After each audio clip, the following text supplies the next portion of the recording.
অনেকদিন পর সবাই মিলে আড্ডা দিতেছি, মনে আলাদা একটা ভাব আইছে। ও সবাই মিলে আড্ডা দিলে মোটামুটি ভালোই লাগে। স্কুলের কথা মনে পড়ে গেল রে। তুই যদি ওর মাথার মধ্যে একটা থাপড় দেয় আর 500 টাকা দিবি। কি কস? এটা ব্যাপার হইলো? এটা ব্যাপারই না। দিতাছি কানের নিচে। কি রে মালিক? আরে ভাই আমি তো মালিক না। আমার কাছে তো ক্যাশ নাই, আমি বিকাশে দিয়ে দিতেছি। তুই যদি এখন আর একটা থাপড় দেয় আর তাহলে তোর 1000 টাকা দিবি। শালার সকাল বেলা 1000 টাকা হবো? আমার কাছে কোনো ব্যাপারই না ভাই। আরে তুই তো মালিক, মিশা কথা আজকে। আরে ভাই মালিক না কইতাছি। দে 1000 দে, এবারে 1000 দে।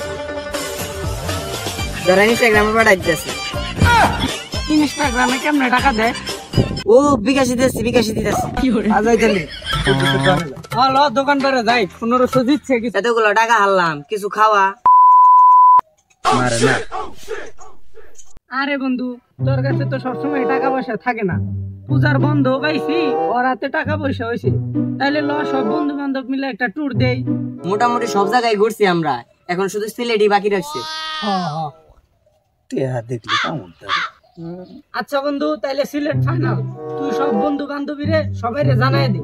বন্ধু ঠিক আছে, তুই বান্ধবী কই পাইলি? তুই জানাস না আইফোন 17 লঞ্চ হইছে? সব বান্ধবীরা কক্সবাজার গেছে আইফোন 17 এর জন্য। আমগো বান্ধবীরা ভাবছিলাম না।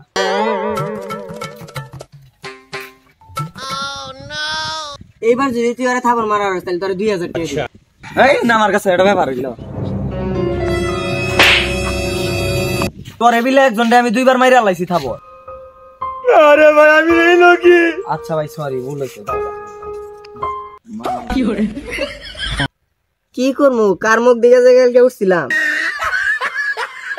দেখ গেছে গা। তো আর কোনো বাজি ধরবো। এরকম চ্যালেঞ্জ আমারে দেয় নাকি?